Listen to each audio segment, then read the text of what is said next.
Então vamos para mais um vídeo, falando sobre o movimento uniforme. Hoje a gente vai dar ênfase no movimento progressivo e no movimento retrógrado. Esse primeiro vídeo a gente vai falar sobre o movimento progressivo.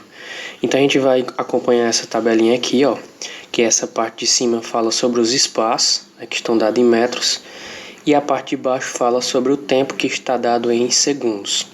A parte dos espaços, ele inicia da posição 5, depois passa para a posição 10, posição 15, 20, 25 e 30. E o tempo vai do 0 até os 5 segundos. Em cima dessa tabela nós vamos aprender a montar o gráfico. A primeira coisa que nós vamos fazer quando a gente vai montar um gráfico é traçar essa linha vertical. Essa linha vertical representa os espaços e essa linha horizontal representa o tempo. Como vocês podem ver, o espaço está dado em metros e o tempo está dado em segundos. O que eu vou fazer? Eu vou pegar essas informações, de primeiro as informações do espaço, e vou colocar no gráfico. 0, 5, 10, 15, 20, 25 e o 30. Então percebam que eu coloquei todas essas informações aqui, nessa primeira linha, que é a linha vertical. Agora eu vou pegar a parte do tempo e colocar aqui embaixo. 0, 1, 2, 3, 4 e 5. Então eu peguei essas informações e coloquei na parte vertical, e as informações do tempo eu coloquei na linha horizontal. O que nós vamos fazer agora? Agora basta eu interligar e associar as informações que estão sendo ditas aqui na tabela. Como por exemplo, o primeiro espaço que aparece aqui é a posição 5. Quando ele estava saindo da posição 5, o relógio marcava 0 segundos. Então eu vou fazer o primeiro pontinho bem aqui. Então já coloquei essa informação. Depois, o que foi que aconteceu aqui? Ele passou para a posição 10, quando o relógio marcava 1 segundo. Então eu vou interligar a posição 10 com o tempo de 1 segundo e fazer uma bolinha juntando as informações aqui. Próximo. Chegou à posição 15, quando o relógio marcava 2 segundos. Depois ele chegou à posição 20, quando o relógio marcava 3 segundos.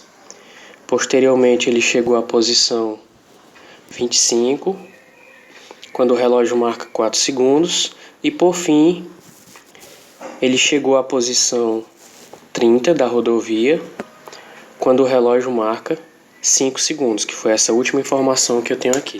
Depois que nós fazemos isso, basta interligar os pontos um ao outro, fazendo a reta que representa a velocidade, que é o espaço pelo tempo. Depois, em seguida, a gente vai trabalhar com esse gráfico já feito, como vocês podem ver, é um gráfico crescente. É um gráfico crescente, que ele vai subindo, certo? E aí nós vamos responder aqui ao item A. O item A diz o seguinte: determine a posição inicial do móvel. Sempre que nós tivermos que dizer qual é a posição inicial do móvel, a gente vai tentar observar de onde a reta está saindo, que é a posição de número 5. Então, posição inicial do móvel, 5 metros. B. Determine a velocidade do móvel. A velocidade do móvel vai ser calculada por velocidade é o espaço final menos o inicial, dividido por tempo final menos tempo inicial. Então o que eu vou fazer aqui? A minha posição final foi a última posição do móvel, que foi quanto? 30. Menos a posição inicial do móvel foi de onde ele saiu, que nós já identificamos aqui que foi a posição inicial de número 5. O tempo final foi o último tempo, que foi quanto? 5. Menos o tempo inicial, que foi de onde ele partiu, que foi o tempo 0. Fazendo as devidas subtrações aqui, nós vamos ter a velocidade 30 menos 5 dá 25. 5 menos 0 dá 5. E fazendo essa divisão, por fim, 25 dividido por 5 dá 5 metros por segundo. Então, 5 metros por segundo é o valor da velocidade. No item C, nós temos o seguinte: determine a função horária do móvel. S é igual a SO mais V vezes T. Sempre que ele pede para a gente determinar a função horária do móvel, eu só vou precisar determinar duas coisas, que são elas: o espaço inicial e a velocidade. Então nós vamos fazer o seguinte, ó.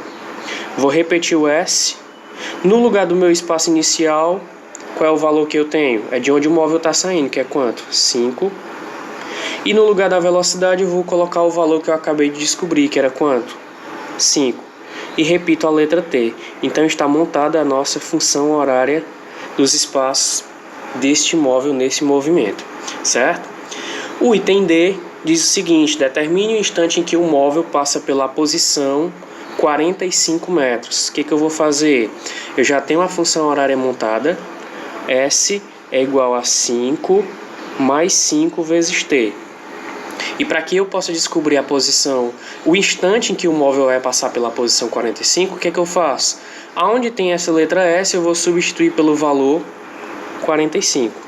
Vai ficar 45 é igual a 5 mais 5T. Esse 5 está positivo depois da igualdade, passa para antes negativo. Vai ficar 45 menos 5 é igual a 5T. 45 menos 5 dá igual a 40. 40 vezes 5T. Depois o que eu posso fazer aqui? Eu faço a inversão. 5T vai para antes da igualdade e o 40 vai para depois. Os dois foram modificados ao mesmo tempo, então não há necessidade de mudança de sinal. 40, o 5 está multiplicando, passa para o outro lado dividindo. 40 dividido por 5 dá igual a 8 segundos. Então eu descobri que quando o automóvel chegar na posição 45,